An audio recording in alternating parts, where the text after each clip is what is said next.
செலுத்தலாம் என்று சொன்னார். அதைதான் கேப்டன் அவர்களும் தன் வாழ்நாளிலே கடைபிடித்தார். அந்த வகையில் இன்றைக்கு இளைஞர் நலன் சார்ந்த அமைச்சர் அவர்கள் ஒட்டுமொத்த இளைஞர்களையும் கஞ்சா போதை அந்த கலாச்சாரத்திலிருந்து மீட்டெடுத்து அவர்களை இந்த நாட்டுக்கு உரிய ஒரு குட் சிட்டிசனா உருவாக்க வேண்டிய மிகப்பெரிய கடமை இன்றைக்கு இருக்கு. அதற்கு விளையாட்டு மிக முக்கியமான ஒரு விஷயம்.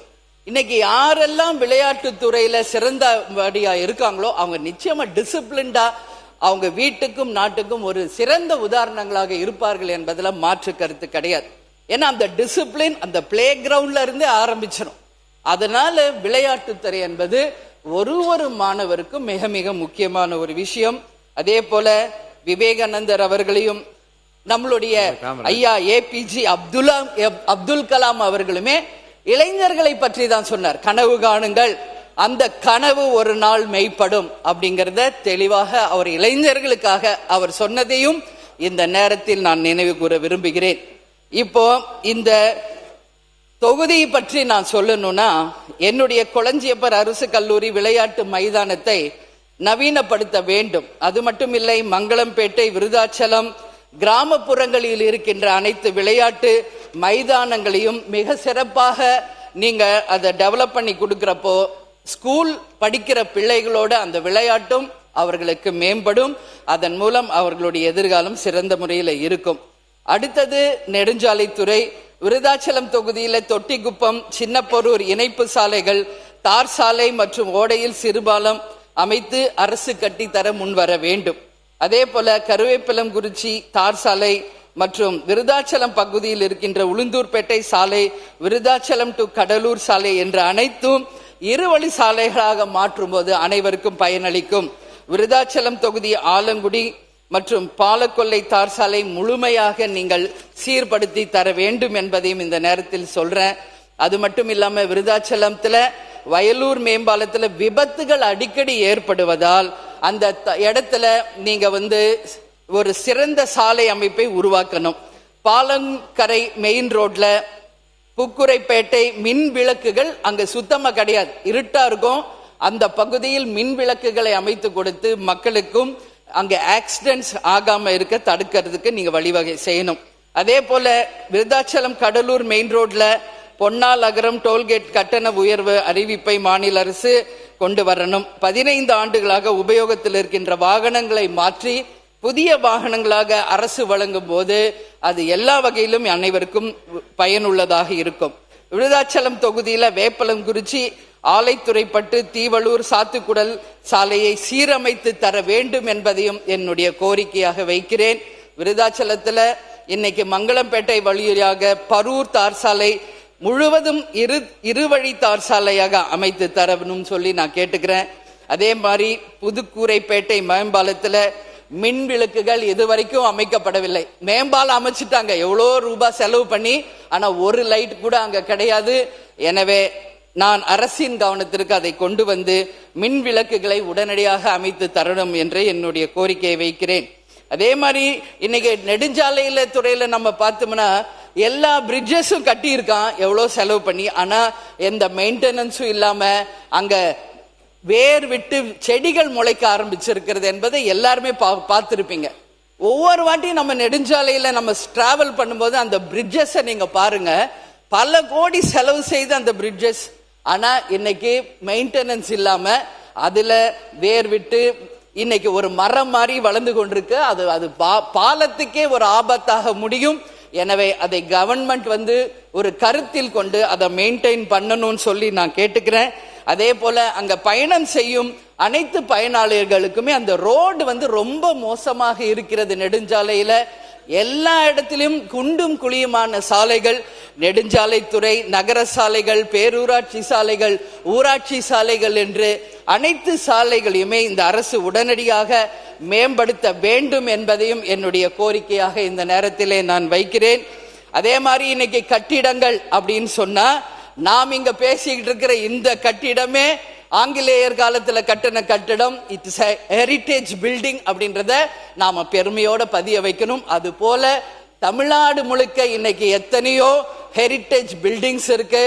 அது அத்தனையுமே நீங்க சிறந்த முறையில மெயின்டைன் செய்து வெளிநாட்டுகளுக்கு இணையாக இந்த கட்டடங்களை நாம ஹெரிட்டேஜ் பில்டிங்ஸா காலத்துக்கும் இந்த பில்டிங்ஸ் பேர் சொல்ற அளவு நீங்க எல்லாமே அதை சரி செய்யணும்னு சொல்லி நான் கேட்டுக்கிறேன்.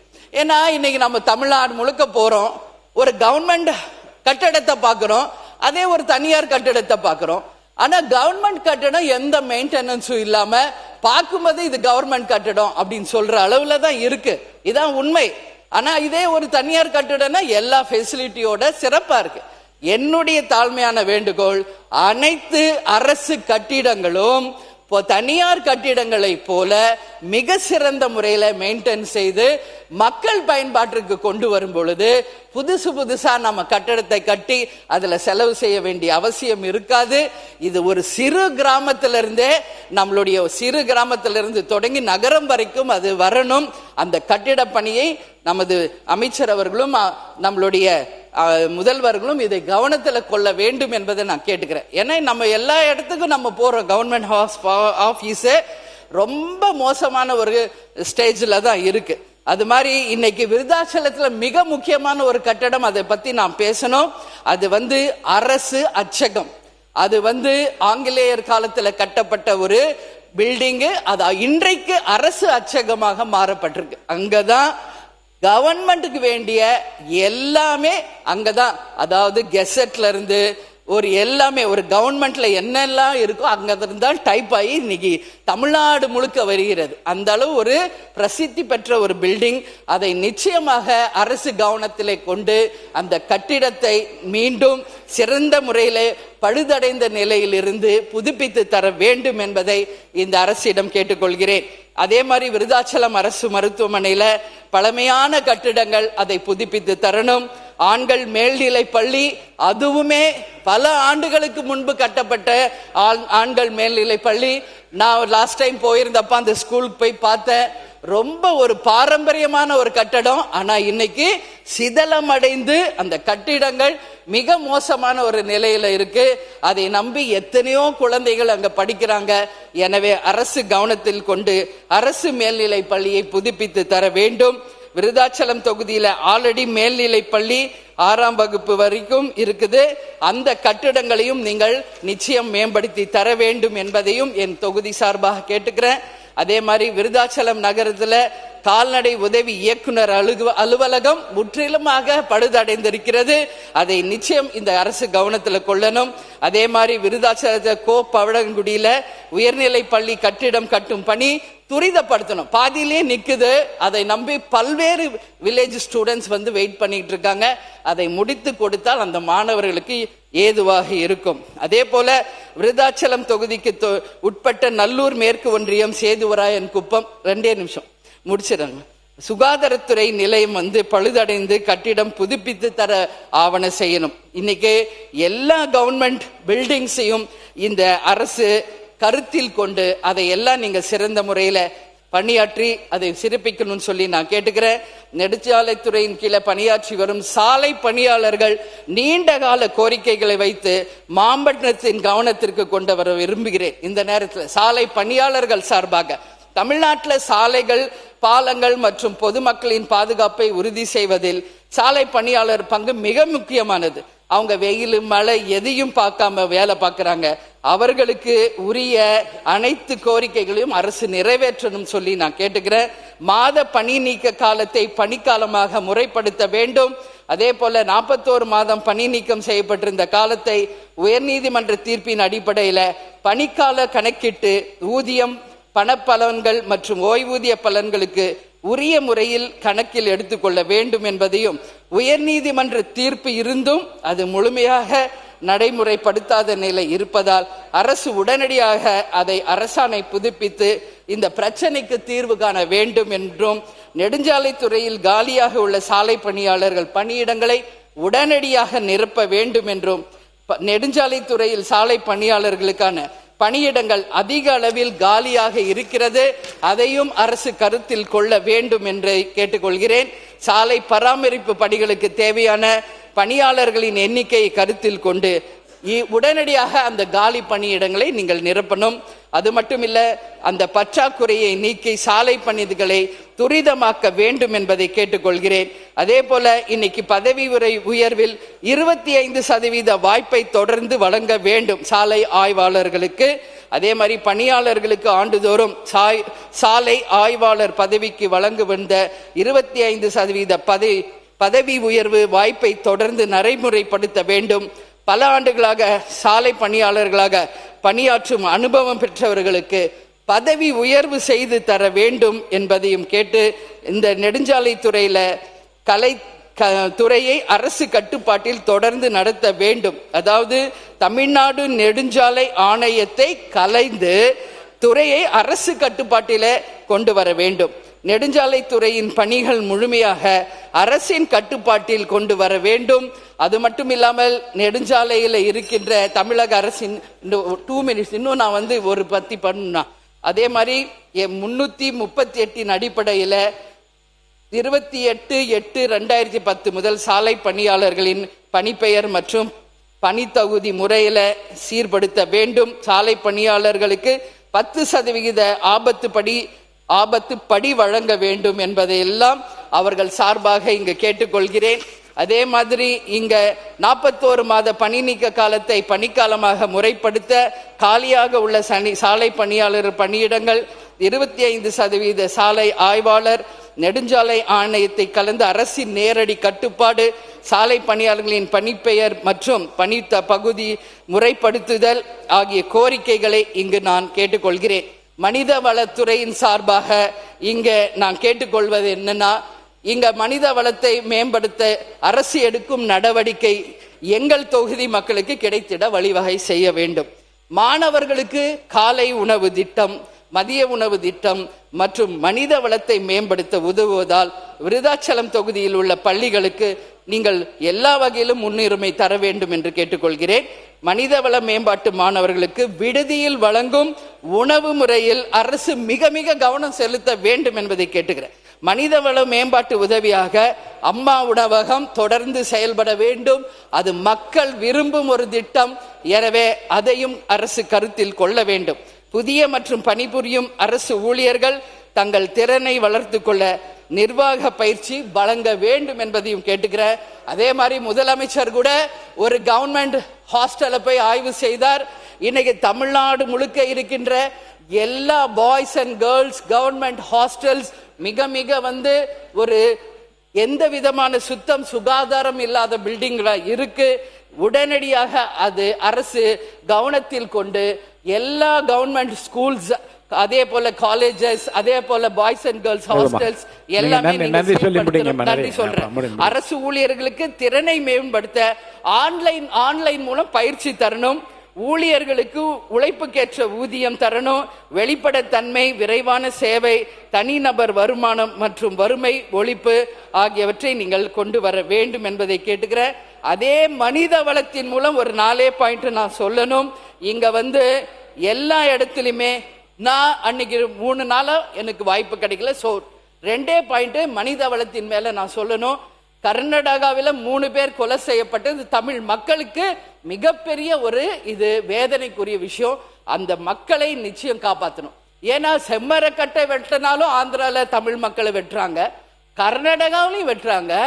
அதே மாதிரி அதாவது இலங்கைக்கு மீன் பிடிக்க போனாலும் தமிழக மக்களுக்கு சுட்டு கொள்றாங்க. இது ஒட்டுமொத்த தமிழ்நாட்டுக்கு ஒரு மிகப்பெரிய தலைகுனிவு. நிச்சயம் தமிழர்கள் எல்லா மாநிலத்திலும் பாதுகாக்கப்பட வேண்டும் என்பதை ஒரு மனித நேயத்தின்படி இந்த அவையில் நான் குறிப்பிடுகிறேன். அதே போல அமுதன் மற்றும் தனுஷ் கொலை நிச்சயம் ஏற்றுக்கொள்ளப்பட முடியாது. அதனால் இளைஞர்கள் தான் எதிர்காலம். போதை கலாச்சாரத்திலிருந்து மீட்டெடுக்க விளையாட்டுத்துறை அவர்களுக்கு மிகப்பெரிய சப்போர்ட் பண்ணும். அவர்கள் இது மாதிரி டைவர்ட் பண்ணி வேலை வாய்ப்பை உருவாக்கி அந்த மாணவர்களையும் இளைஞர்களையும் காப்பாற்ற வேண்டியது இந்த அரசின் கடமை. அதே போல தொடர்ந்து பாலியல் வன்கொடுமை நடக்குது. ஒரு பெண் தலைவராக, ஒரு பெண்ணாக இந்த அவையில் அதை நாம் பேசணும். இந்த கடந்த 4-5 நாட்களாக திண்டுக்கல், கிருஷ்ணகிரி, மதுரை போல ஒரு 10 இடங்களிலே பாலியல் வன்கொடுமை நடந்திருக்கு. எல்லாரும் பார்த்தா 4 வயசு, 5 வயசு, 6 வயசு பெண் குழந்தைகள். இது எந்த அளவு இது ஒரு கலாச்சார சீர்கழிவு என்பதை மனவேதனையோடு நான் பதிய வைக்கிறேன். இதுக்கு எல்லாமே மாணவர்கள் கொலை, பாலியல் வன்கொடுமை, அத்தனைக்கும் மிக மிக முக்கியமான ரூட் காஸ் என்னன்னா போதை, கஞ்சா போதை, டாஸ்மாக் தான். இது தவிர வேற ஒண்ணு இல்ல. யார் ஒருவர் போதைக்கு அடிமையாகிறாங்களோ மனிதனிலிருந்து மிருகமா மாறிடுறாங்க.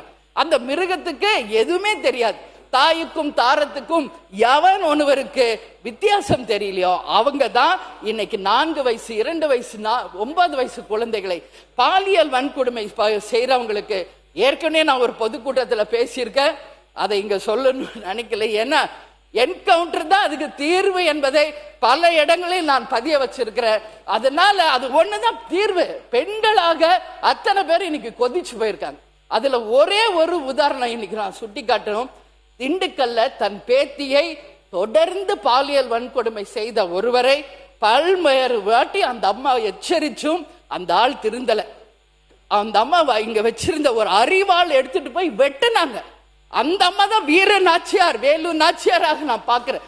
அது போல ஒரு பெண்ணும் துணிந்து யார் ஒருவர் தன் பிள்ளைகளுக்கோ பேத்திகளுக்கோ இப்படி செஞ்சா தைரியமாக சொன்னாங்க, நீங்க உங்களை பாதுகாத்து கொள்ள கத்திய வச்சுக்கங்கன்னு சொன்னாங்க. அது போல இனி நம் பெண் குழந்தைகளை காப்பாற்றணும்னா எல்லா தாய்மார்களும் எப்படி புலியவே முரத்தால் அடிச்சு விரட்டின வீர பரம்பரை நம் தமிழ் பெண்கள். அதனால பெண்கள் இந்த பிரச்சனை ரொம்ப சட்டப்பூர்வமாக மிக திறமையான முறையில் மாண்பு முதலமைச்சர் கையாண்டு கொண்டிருக்கிறார்கள். நீங்க கத்தியை எடுங்க, அறுவாளை எடுங்க என்று அந்த பிரச்சாரத்தை செய்ய ஆரம்பிக்கலானால் அது சட்டத்திற்கு புறம்பாகிவிடும். அந்த வரிகளை மட்டும் நான் அவைக்குள் நீக்கி விடுகிறேன். முடிச்சிருங்க. அந்த வேதனை எனக்கு அந்த வேதனையும் நாம் எடுக்க வேண்டிய நடவடிக்கை துரிதப்படுத்தி தீவிரமாக எடுக்க வேண்டும் என்பதை மட்டும் எடுத்துக்கொள்ளலாம். மற்றபடி வன்முறை தூண்டும் விதத்தில் இருக்கின்ற வார்த்தை நான் நீக்கி விடுகின்றேன். மாண்புமிகு உறுப்பினர் சீக்கிரமா முடிங்க. பேரவை தலைவர் கிட்ட நான் கேட்டுக்கிறது ஒண்ணுதான், இதுக்கு என்ன நிரந்தர தீர்வு? அது மட்டும்தான் இங்க எல்லாரும் அது கண்டிப்பா யோசிக்கிறோம். சோ வேற அதுதான் அதுக்கு தீர்வா அப்படின்றத யோசிக்க வேண்டிய ஒரு நிலையில நாம இருக்கிறோம். அதே போல இன்றைக்கு விளையாட்டு துறையில வெற்றி பெற்றவர்களுக்கு கவர்மெண்ட் ஃபண்ட்ஸ் கொடுக்கிறோம், காவல்துறை இறந்து போனா தரோம், பல்வேறு வகையில கவர்மெண்ட் சப்போர்ட் பண்றோம். அந்த வகையில் லாக்அப் டெத் ஆன சபரிவர்மன் மற்றும் அருணாச்சலத்தையும் இந்த அரசு கவனத்தில் கொள்ள வேண்டும். லாக்அப்க்கு கொண்டு போய் அவங்கள அடிச்சு கொலை செய்யப்பட்டிருக்காங்க. இன்னைக்கு வரைக்கும் அந்த குடும்பத்திற்கு எந்த நீதியும் கிடைக்கல, நியாயமும் கிடைக்கல. அதனால அந்த 2 குடும்பங்களுக்கு மட்டுமில்லை, லாக்அப் டெத்ல யாரெல்லாம் இறந்தாங்களோ அவங்களுக்கும் நிதி இந்த அரசு வழங்கணும். அவங்க குடும்பத்தில் ஒருவருக்கு வேலை வாய்ப்பை தர வேண்டும் என்பதையும் கேட்டுக்கொண்டு இன்சூரன்ஸ்ல 2700 கோடி ரூபாய் இதுக்கு வருது. 100 கோடி ரூபாய் ஒதுக்குனா ஒவ்வொரு இண்டிவிஜுவலுக்கும் அதனால ஃப்ரீ ட்ரீட்மெண்ட் கிடைக்கும் என்பதையும் கூறி எனக்கு வாய்ப்பு கொடுத்த அவைத்தலைவருக்கு என் நன்றிகளை சொல்லி விடைபெறுகிறேன். நன்றி.